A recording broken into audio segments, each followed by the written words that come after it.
I thought I'd seen everything living this close to the wild, but when a wounded she-wolf showed up at my gate and brought with her something I still can't explain, I knew nature was about to rewrite everything I believed. What she led me to changed my life forever. When I saw the she-wolf at my gate, my heart stopped because I knew she hadn't come by chance. The wind had died, leaving the world swollen with silence. Snow stacked on the railing like white ash.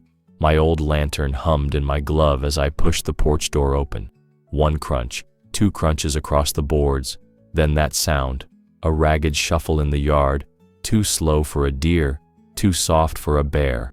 I swung the light, and the beam caught her. Gray pelt, clotted dark with blood along her shoulder and ribs. She stood as if the earth itself had risen to hold her upright. No snarl, no bared teeth, just those eyes, amber and steady, tracing the circle of light until they locked on me. My lungs forgot what to do. A lifetime tracking elk and guarding cabins, and never once had a wolf chosen to stay inside the torch glow of a man.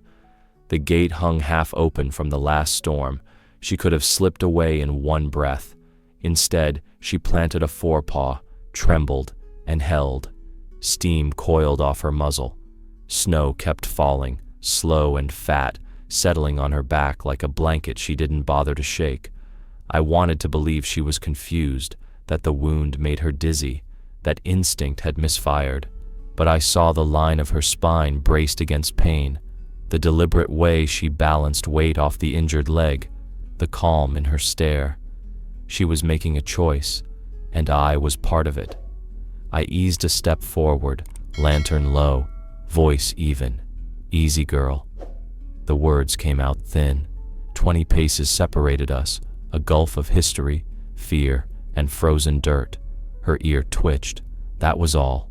No retreat, no charge, just a flicker of acknowledgement, as if language meant less than the heartbeat I felt banging against my ribs. Blood dripped to the snow, each drop a black coin burning a hole through white. My mind raced through rules learned young. Never corner a predator, never approach the wounded, never let sympathy override sense. Yet the night felt charged, like the woods were holding their breath, waiting for whichever of us moved next.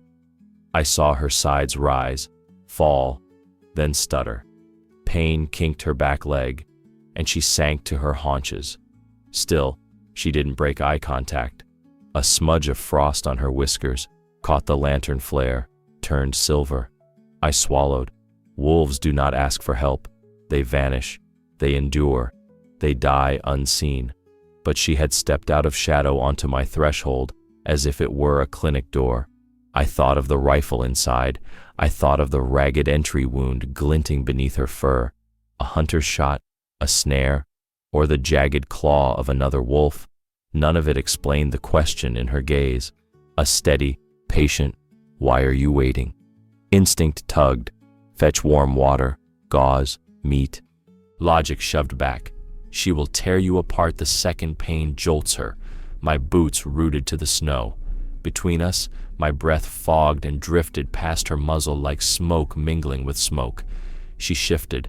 One deliberate motion, she pressed her good paw against the gatepost, straightened, and took a single, wobbling step toward the woods.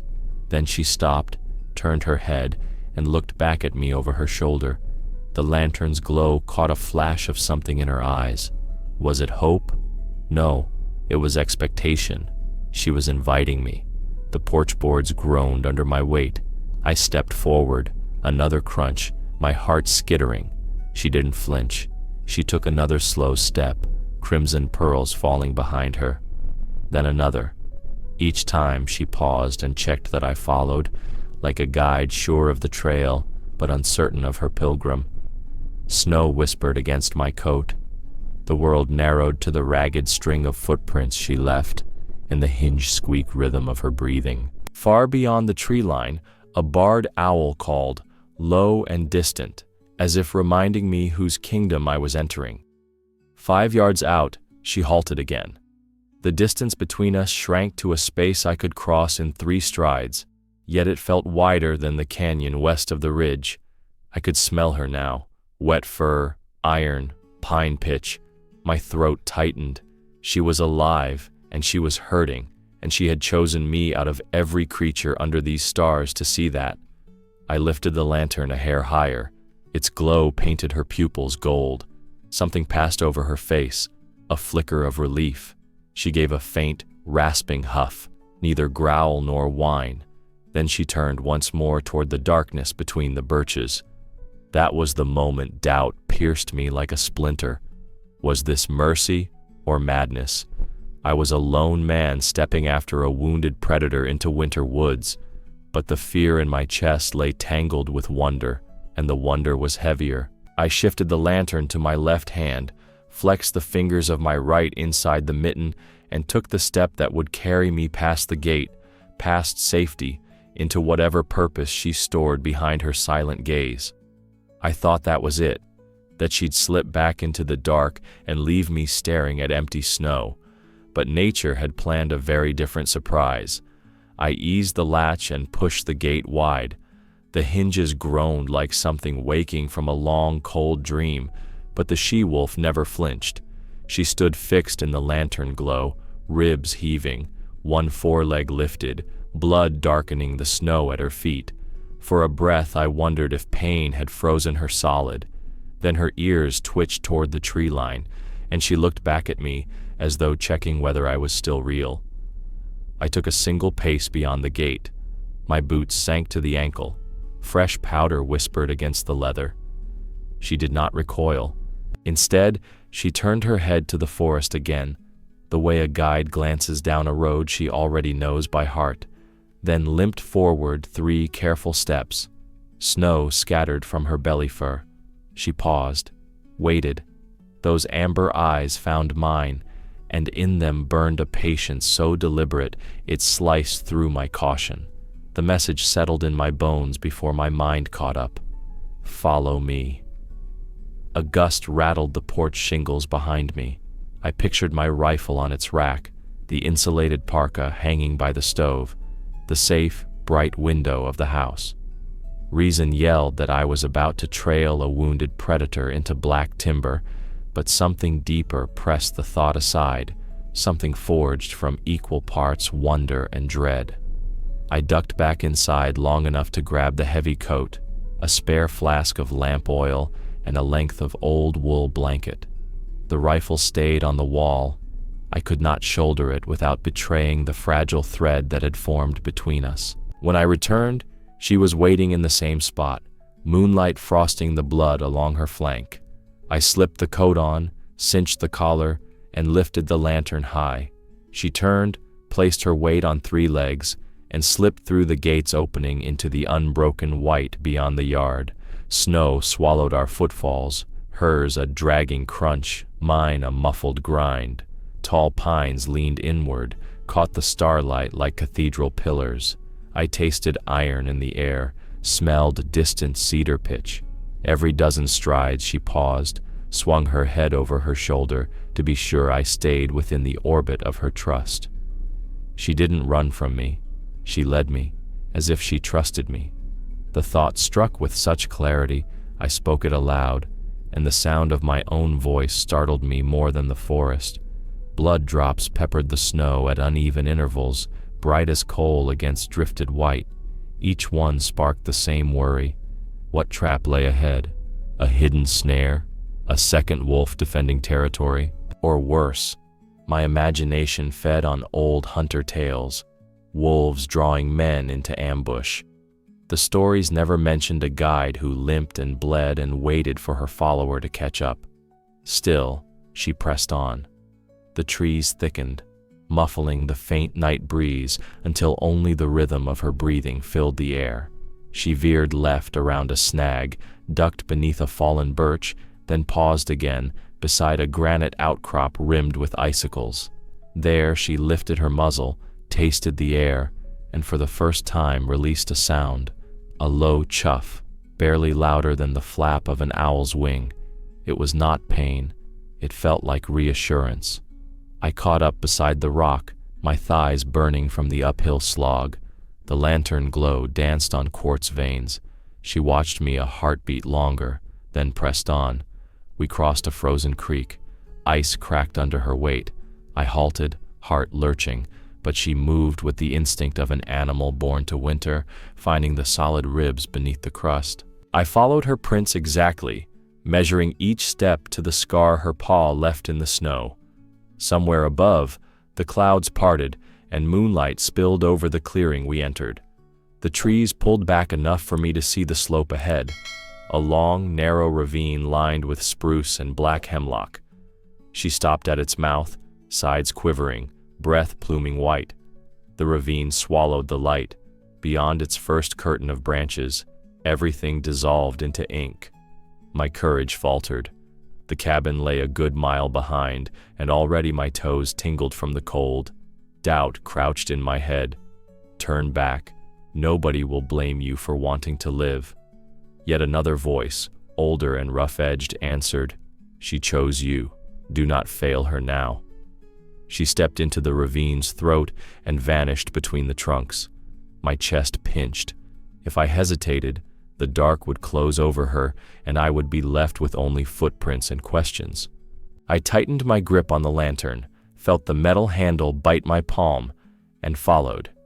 Inside the ravine, the wind died. The snow here was untouched, pristine, except for a single trail, the smear of her passage, a line of disturbed powder, and twin drops of fading crimson. The walls rose steep and close, draped in daggered ice that glimmered like glass teeth in the lantern flicker. Shadows clung to every ledge, waiting to swallow sound, to swallow me.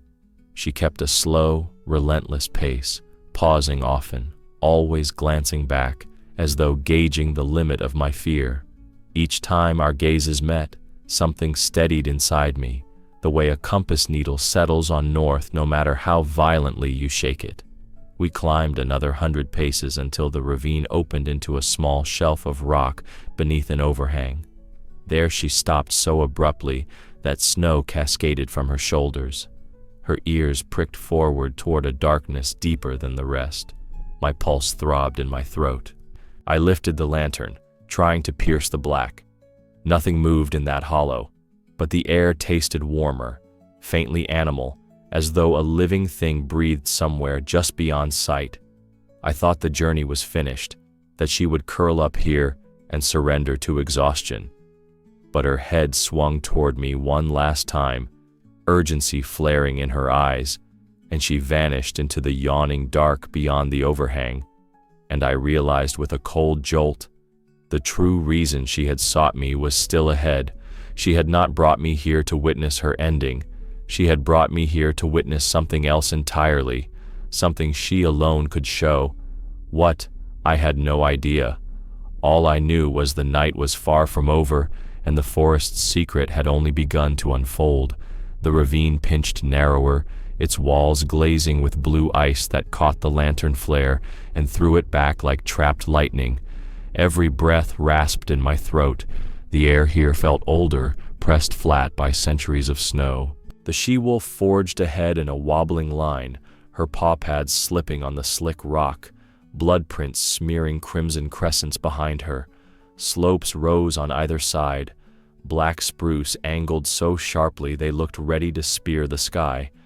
Yet the forest held its breath, as though every creature had been warned to keep still.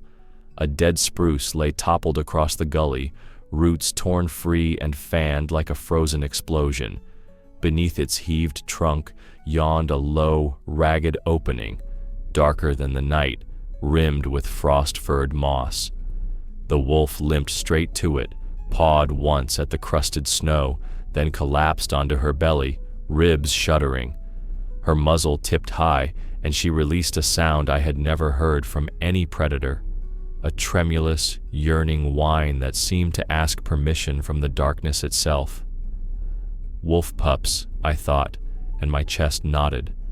All this way to protect her litter, maybe to beg the strange two-legged creature for help she could no longer give. I edged closer, heart jackhammering. Lantern light skated over clawed earth, tangled roots, a scatter of bones picked clean by time.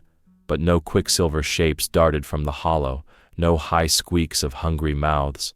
She kept that low call going, soft and rhythmic, until the hairs on my arms bristled with something that felt like prayer. She paused, ears pricked, waited. Silence rolled back. Then, from the pit, came a reply that was not pup nor beast. It was a human groan. I froze, disbelief slamming into me so hard my knees buckled. Again the sound rose, raw, broken, the voice of someone hauling themselves out of a nightmare. Adrenaline punched through doubt. I dropped to my knees, thrust the lantern forward, and scrambled beneath the fallen trunk. There, half buried in cedar needles and snowmelt, lay a man. Skin gray with cold, beard clotted with ice crystals, cheeks sunken to bone. A ragged wolf pelt, fresh, still slick with oil, had been dragged over his shoulders like a blanket. Under that makeshift hide, his chest moved in shallow, stubborn jerks. "Hold on," I blurted, voice cracking. My fingers found his wrist, a thready flutter, but alive. He wore no coat, only torn flannel and canvas pants, stiff as bark, one boot missing, the other split open. Dry blood laced his ankle where something, trap maybe, had chewed. I swept the lantern beam for any sign of how long he'd lain here. Gnawed bones of rabbits, a circle of half-eaten grouse, the unmistakable marks of a she-wolf's care, meat fetched, shared, shelter guarded. She had been nursing him. The thought cannoned through my skull. Wolves don't save men, they fear or kill them. Yet the proof lay breathing beneath my hands, smelling of pine pitch and damp fur, his torso wrapped in strands of dried grass as if some animal had tried to insulate him. I pulled off my outer coat and stuffed the blanket from my pack around his torso. His eyelids fluttered at the sudden warmth. Lips cracked, he mouthed a word, too faint to catch. I leaned closer. He tried again, breath snagging. "Water." I fumbled my canteen open and trickled a mouthful past his lips. He coughed, swallowed, then sagged like a string-cut puppet. I glanced back toward the opening. The she-wolf still lay motionless, yellow eyes reflecting firefly pinpoints of lantern light. Blood soaked the snow around her flank, but her gaze stayed fixed on us, intent, unwavering, as if she had escorted me to the sacred center of a maze and now waited to see if I understood its riddle. I braced a hand beneath the stranger's shoulders, feeling jutting ribs through soaked fabric. He weighed almost nothing. Starvation had hollowed him into something more spirit than flesh. How many nights had he survived on the warmth of a dying wolf, on scraps she tore from her own hunts while bleeding out? A swell of awe lifted the roof of my skull. Fear, wonder, gratitude tangled until I couldn't separate one from the next. She chose me, I thought again, but now the words rang different. Not to save herself. She'd spent her strength already. She needed a pair of hands, human hands, to lift what her jaws could not. I hooked my arms under the man's and dragged him toward the opening. The she-wolf lurched upright despite pain, inching aside to grant passage. As I slid us free of the hollow, moonlight silvered his face, and my breath hitched hard. I'd planned on a nameless hunter, some unlucky stranger blown off course, but the lantern flame steadied, and the features sharpened under its glow. Recognition struck like a hammer. My vision tunneled, the forest reeled. It wasn't a stranger at all. "My God," I whispered, voice breaking. I couldn't finish. The name lodged in my throat like ice splinters, because if I said it aloud, the world would tilt off its axis and nothing would ever be simple again. I thought fate had tossed me a lost woodsman and counted me fortunate. But the moment I saw his face, really saw it, I nearly blacked out where I knelt in the snow. My lantern shook so hard the flame nearly guttered. Beneath its trembling light, the man's beard, the shape of his cheekbones, the scar above his left brow, all slid into a pattern burned into my memory. "Nathan," I croaked, the name splitting me open. 7 winters had buried that word, yet it rose like it had never been gone. For an instant, the world spun. My knees hit the snow. The cold punched my gut, but it was the shock that made everything tilt. My son, my boy who left for the Sierras and vanished, lay limp in my arms, thin as a shadow, yet breathing. I pressed 2 fingers to his neck again just to be sure. A pulse fluttered, frail but real. My vision blurred. I heard myself saying his name over and over, a broken chant stitched with disbelief. Nathan's eyelids flickered. He tried to focus, but the pupils drifted like compass needles seeking north.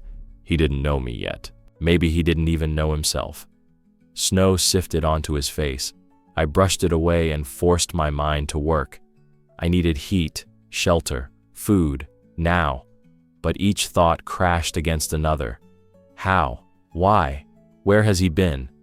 They tangled, useless, so I clung to the only truth that mattered. He was alive, and I had to keep him that way. A low thud drew my gaze. The she-wolf had settled beside us, chest heaving, muzzle streaked with frost and dried blood. Her ears faced forward, not in warning, but in watchfulness. She didn't flinch when I shifted Nathan into a fireman's carry, didn't snarl when I slid the wool blanket beneath his torso to drag him. She simply adjusted her weight and crawled far enough to give me room, then fell in beside me as I began the slow pull toward the ravine mouth. The slope was steep, my boots skidded, knees screaming. Nathan's limp arm trailed grooves through the snow. I angled the lantern on a nearby ledge, light spilling down so I could see every jagged rock before I snagged on it. The wolf paced my left flank, panting, head low. Moonlight caught the dark smear along her ribs where blood still seeped. She matched my rhythm. Drag, step, brace, drag. Twice she nudged Nathan's dangling foot clear of jutting roots before it snagged. The sight punched fresh awe through my panic. She didn't leave, I muttered, half to steady myself, half because saying it made it real. She stayed, as if she wanted to make sure I'd save him. The words tasted like iron and gratitude. Halfway down, the memory burst in. Nathan at 23, grin peeling wide when he hoisted his pack, said he'd camp for a week, photograph winter stars, maybe find that frozen waterfall nobody could reach. I'd hugged him hard, told him to mind the weather. 4 days later, a blizzard swallowed the ridge. Search teams combed for 2 weeks, found only a torn map and chatter of avalanche rumbles. His mother died believing the mountain kept him. I built this cabin to stay near the last place he'd been seen, because leaving felt like letting him vanish twice. And now here he was, returned by the jaws of the very wilderness that hid him. At the ravine floor I paused, chest burning, and checked his breath. Still shallow, still there. The wolf sank onto her haunches, sides hitching, snow around her soaked dark. She was failing fast, yet her eyes never left Nathan's face. That gaze anchored me harder than any rope. I hauled again. The climb out of the ravine's throat blurred into grunts and sliding snow. Muscles spasmed, but adrenaline kept me upright. Every few yards the wolf rose, limped forward, collapsed, then rose again, pacing our progress. Not a guardian now, but a partner in a shared, impossible task. When the forest finally opened and the cabin roof winked between trees, relief buckled my legs. I set Nathan down, lungs sawing. The wolf eased beside him, lowering her head so their cheeks brushed. He stirred, lips parting, and a sound escaped, soft, like he was thanking her. She huffed, eyes half closing, and rested her chin near his hand. I pulled the blanket tighter around my son, then faced her. Up close, the wound on her flank gaped raw. Infection oozed. She had bled for miles to fetch me, borrowed her remaining strength to guide us home. I reached out, palm open. Her ears twitched, but she didn't pull away.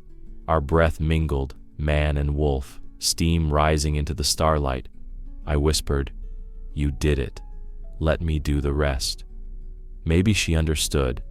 Maybe trust had already bridged the language gap, because she exhaled a shuddering sigh and, for the first time, closed her eyes.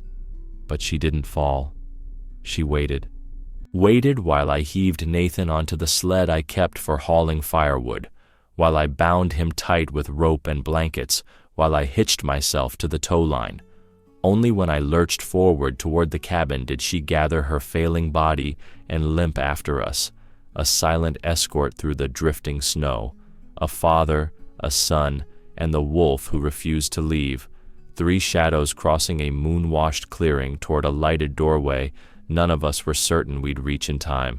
I hitched the sled rope across my shoulders and leaned forward until the runners broke free of the drift with a hiss. Nathan lay bundled in blankets, lantern set between his boots, its flame bobbing like a captive star.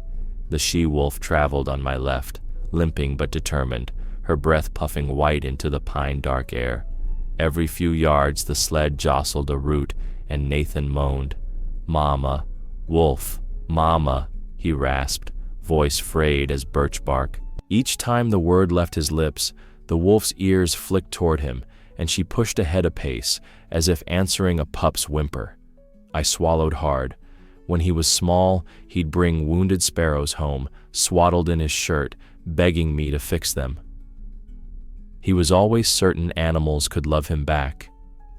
Now one had done more than that, had carried him across the thin line between living and dying. The clearing opened, cabin windows glowing amber against the snow. I dug in my heels, dragging the sled over the threshold of light. The wolf halted at the first shadow of the trees. Moonlight washed her coat, silver over scars. She did not cross the open yard. She settled on her haunches among the trunks, gaze pinned to Nathan as though an invisible tether stretched between them. I heaved the sled onto the porch, muscles trembling. Before I lifted Nathan, I turned. She was still there, head high despite the wound, eyes catching the lantern flare with a depth that punched breath from my lungs. There was something human in that look, a question, maybe a plea. "Finish what I started." I raised a hand in promise. She blinked once, slow, deliberate, and remained where the forest swallowed her shadow. Inside, heat roared from the iron stove.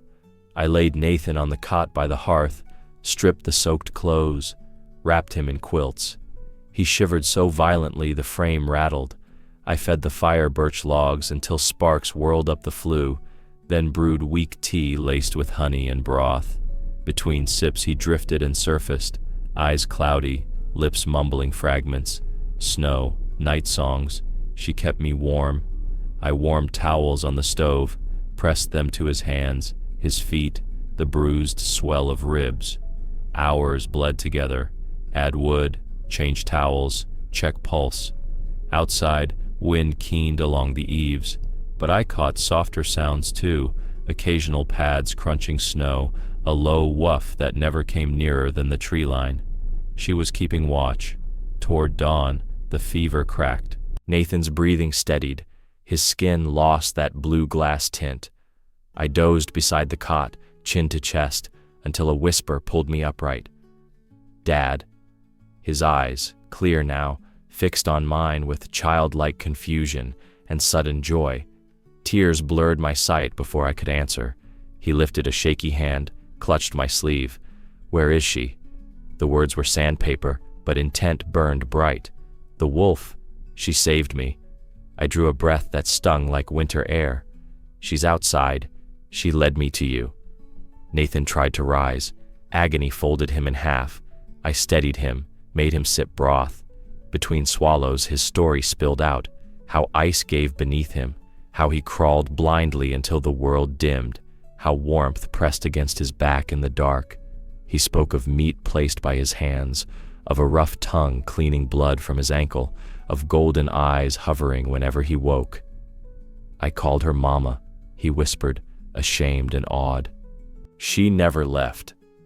I brushed hair from his forehead, wild, matted, streaked with gray that hadn't been there 7 years ago. "She didn't leave tonight either," I said. "She waited to be sure you reached home." The truth of it cracked my voice. She could have crawled away to die, yet she chose to stand guard. Nathan's lashes trembled with fresh tears. Outside, the first pale wash of dawn gathered behind the pines. I crossed to the window. Fog rose from the snow, swirling around trunks like ghost smoke. For a moment I feared she'd vanished. Then a shape resolved, sleek, low, steady. She saw me watching and lifted her muzzle, not in challenge, but in silent acknowledgement. The gray fur along her wound glistened wet. Each breath made her sides hitch, yet her eyes shone with the calm of someone who has set a burden down. I pressed a hand to the glass.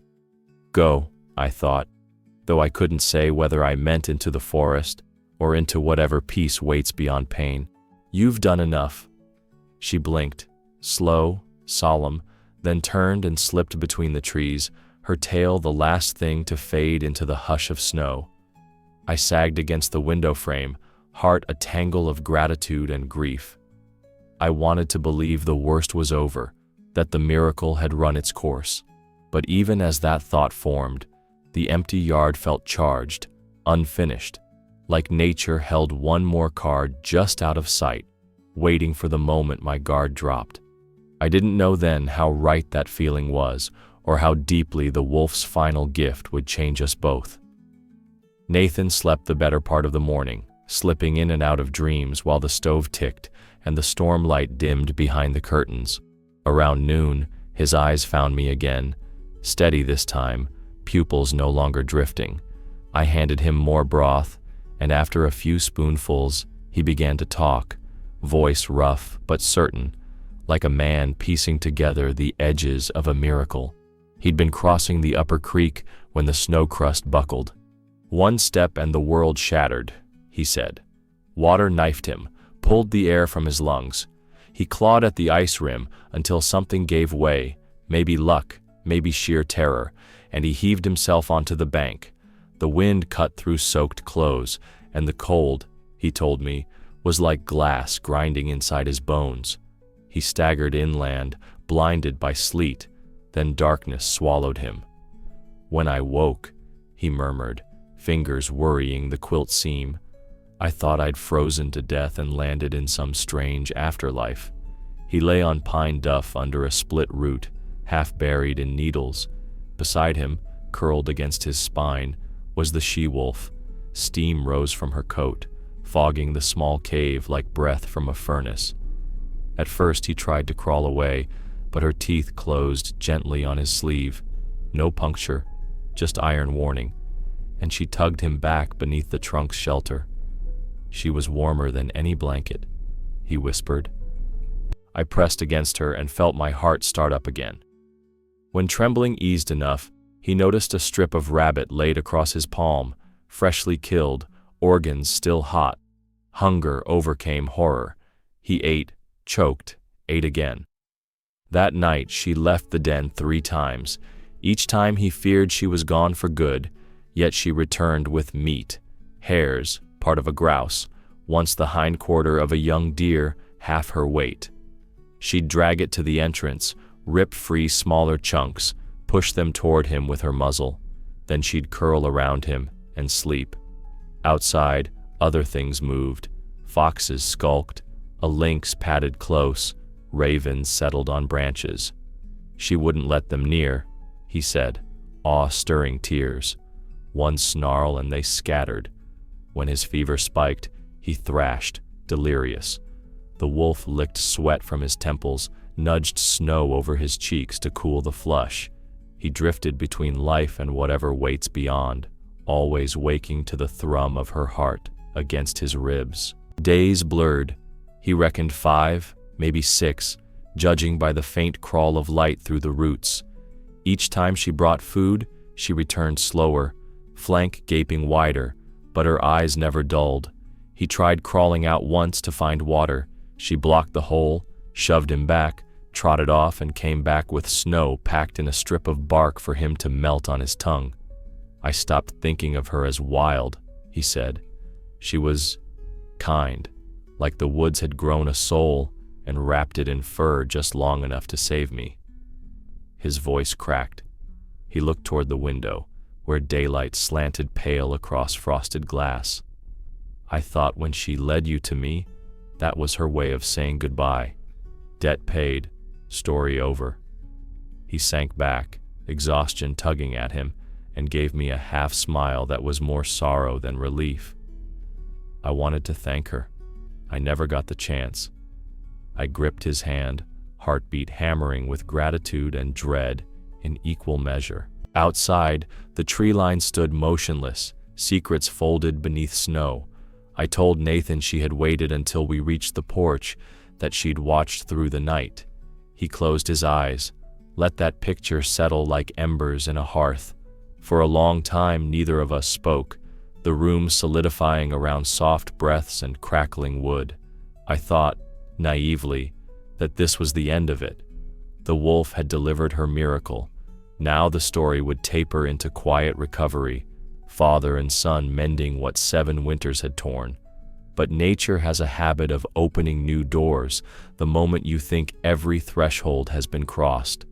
What I didn't know, as dusk crept over the snowfields and the wolves' distant chorus rose like morning bells, was that the she-wolf had not left us to finish the tale alone. I believed we had spoken our last farewell. I was wrong, and the forest was already weaving the next impossible chapter. At dawn, a hush lay over the valley, the kind that settles only after hard weather has spent itself. I opened the door, breath fogging the threshold, and there in the faint rose light saw a single trail of fresh prints circling the gate. Neat ovals, one hind paw dragging, drops of dried rust in each impression. My chest tightened.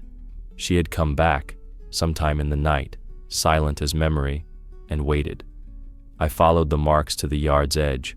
There she stood between 2 spruces, snow mantle on her shoulders, head high despite the ragged wound along her ribs.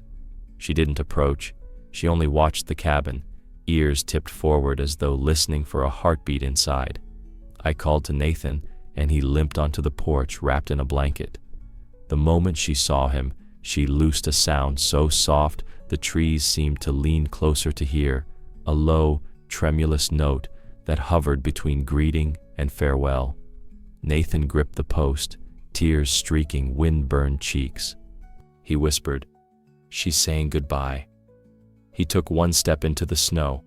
The wolf answered with a second, smaller howl, almost a sigh, then lowered her head the way a mother nuzzles a pup she's about to send into the wide world. In her eyes shone a peace I hadn't seen before, quiet, whole, as if some private duty were finally complete. For a heartbeat, neither of them moved. A shaft of pale sun slid through the branches, gilding her fur. Every breath she drew shimmered gold. Then she turned, deliberately, without haste, and limped toward the shadows beneath the pines, branches bowed apart, welcoming her home. Just before the darkness swallowed her, she glanced back over her shoulder, gaze settling on Nathan one last time. She looked at him as if she had released him, and then she was gone forever. Nathan sank to his knees, sobs shaking the cold from his lungs. I knelt beside him, holding his shoulders, while the forest stitched itself closed around the place she'd vanished. No crack of twig, no whisper of paw prints, only stillness, as though the world acknowledged the sacredness of her exit. If your heart is pounding right now, you understand.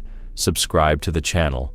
Here we share the raw, impossible truth of what animals can do. We stayed there until our fingers numbed, hoping for one more glimpse, one more miracle. None came, yet the clearing felt fuller than before, charged with the imprint of a bond no winter could erase.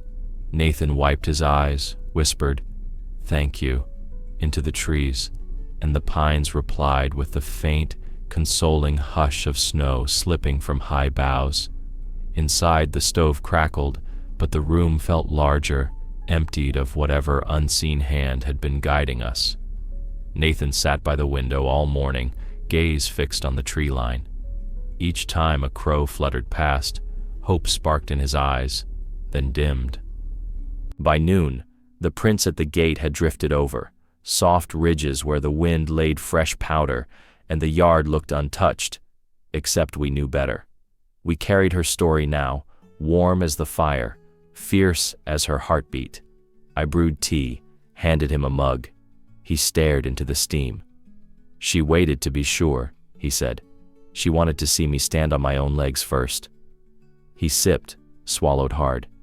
She trusted me to live. Outside, clouds gathered, pregnant with more snow. Somewhere beyond those trees, a gray shape moved slower every hour, bleeding out the final debt she believed she owed a stranger cub. I wanted to find her, to repay in stitches and salve what bullets and frost had taken. But something in the calm of her last look, steady, resolute, told me my hands would not be welcome now. Her story had chosen its end, and dragging her back would only unravel the grace she'd carved into this wilderness. When dusk settled, Nathan dozed by the hearth. I opened the door once more, scanning the dark. Wind pressed cold against my face, but beneath it I caught a lingering warmth, a fragrance of pine and living fir, as though her spirit hung in the air, making certain we remembered. We would. For the rest of my days, I would see those eyes each time dawn touched the snow, would hear that gentle farewell in the hush between owl calls, and whenever doubt rose, about kindness, about the hidden wisdom running under the skin of the wild, I would recall how a wounded wolf carried my son's life in her teeth and laid it gently at my feet. Spring eased across the valley the way a lamp warms a dark room, slow, certain, unstoppable. Ice broke from the creek in clinking shards, the first bluebells punched through rot-soft snow, and Nathan's color returned day by day. By April, he could walk the porch without the cane, face lifted to the sun like a man relearning what light feels like on bare skin. Watching him, I felt the tight band around my heart loosen, yet one thread still pulled, straight back into the forest where her den lay. I waited until Nathan slept, then packed water, a hatchet, a coil of rope, habits of a lifetime, and set out alone. The pines smelled of rain instead of frost, chickadees scolded overhead, every step squelched in mud. But beneath that new green rush hung another scent, faint as driftwood smoke, the memory of wolf, iron, and blood. It guided me down the old ravine like an invisible hand. The fallen spruce loomed where we'd crawled out months earlier, its roots clawing the hillside like frozen thunder. Snow had melted from the entrance, leaving an oval mouth gaping black against fresh moss. I knelt, lantern unlit in my fist, and listened.